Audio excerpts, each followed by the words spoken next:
तुमच्यासाठी यश म्हणजे काय? काय मिळाल्यावर तुम्हाला असं वाटतं तुम्हाला यश भेटलं असं वाटतं? यशाची व्याख्या प्रत्येकासाठी वेगळी असते. तुमचं ध्येय स्पष्ट करा. तुम्हाला पैसा किती पाहिजे, नातेसंबंध कसे पाहिजे, आरोग्य कसं पाहिजे, ज्ञान किंवा स्वतःची प्रगती कशी पाहिजे, ध्येय लिहून ठेवा आणि वेळोवेळी त्याचा आढावा घ्या. ठरावं लागेल ना काय पाहिजे, ठरवून चिटकावं लागेल घरात. व्हिजन बोर्ड म्हणून चिटकावलं असेल ना काही लोकांनी. कोणी कोणी चिटकावलंय? ओके, व्हिजन बोर्ड आहेत सगळ्याच्या घरात. ओके, व्हिजन बोर्डला पाहिल्यावर कसं वाटतं? काही लोकांना वाटतं अपोर खेळे. व्हिजन बोर्ड जेव्हा तुमचे डोळे पाहतात इनडायरेक्टली करोडो अरबो विचारांमध्ये जर तो स्वप्नाचा विचार धरलेला असेल तो जागा होतो. काय होतो? जागा होतो. म्हणून तुम्हाला काय पाहिजे ते ठरवा आणि ते कुठं करा, लिहा. वाटलं तर वॉलपेपरला पण टाका. आता झाला हा व्हिजन बोर्ड. किती लोकांना वाटतं चांगले चांगले फोटो, चांगले चांगले पोस्ट सेव्ह करून ठेवशी वाटतात. का बरं? कारण की त्या गोष्टी आयुष्यात फायदेमंद असतात. बघितलं म्हणून सेव्ह केली, पण मोबाईलमध्ये शेवटी ती गचपर्यंतच जाते.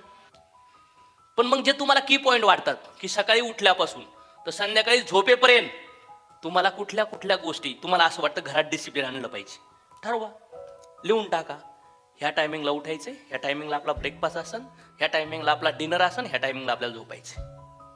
एक चिटकून टाका सगळीकडे. पोरांना कळण, तुम्हाला पण कळण, घरच्याला पण कळण. कळल का नाही कळत? त्यानंतर व्हिजन बोर्ड लिहून टाका. तुमचा व्हिजन बोर्ड, तुमच्या पत्नीचा पण व्हिजन बोर्ड ते घरात असेल तर. तुमचा नवरा जॉब करतोय, लिहून टाका एक पेपर त्यासाठी. काय मिळवायचे तुम्हाला, काय काय त्रास आहे. ज्या ज्या गोष्टी तुम्हाला वाटतं तुमच्या आणि परिवारातल्या बदल करायच्यात त्या गोष्टी पेपरवर आणा आणि स्टिक करा. तुम्हाला दिसल्या पाहिजे कंटिन्युअसली. किंवा तुम्ही विसरले तर घरचे पोराने आठवून गेले पाहिजे, बघा काय लिहिलंय, वाचा जरा. कोण कोण करणार? मग ठरवा ऍक्शन मध्ये घरामध्ये पोरांसाठी, तुमच्यासाठी, पत्नीसाठी, नवऱ्यासाठी कुठल्या कुठल्या तुम्हाला गोष्टी घरात वाटतात. तुम्हाला वाटतं ना हेल्थ, झोपण्याचा शेड्यूल आखा, एक्सरसाइज करायची. तुम्हाला वाटतं माझ्या घरी रुले, आम्ही घरात रोज वाकून 5 नमस्कार करावे प्रत्येकाने. मी पहिला देवाला करतो, मग आई बापाला करतो, सासू सासऱ्याला करतो, मग बायकोला पण करतो. धन्यवाद तू माझ्या जिंदगीत आली. म्हणजे काल भांडण झालं असं तर सकाळी चांगलं चालू होतं. कोण कोण चालू करणार असं? त्यासाठी लिहावं लागतं, म्हणजे आठवण करून देतात. भांडणं आल्यावर म्हणतात वाचा जरा काय लिहिलंय. याला सक्सेसफुल लोक मोठ्या गोष्टीत नाही बदलाव करत, छोट्या छोट्या गोष्टी घरातून बदलाव करतात, मग जग बदलतं.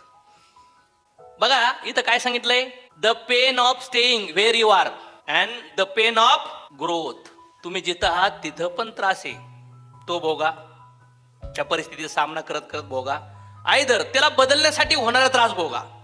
त्रास तर गरिबीत जगायला पण आहे आणि त्रास गरिबीतून निघायला पण आहे. कुठला त्रास भोगायचा? त्रासला तर मोठं वजन घेऊन 10-20 किलो एक्स्ट्रा वागवण्यात पण आहे, तो भोगा.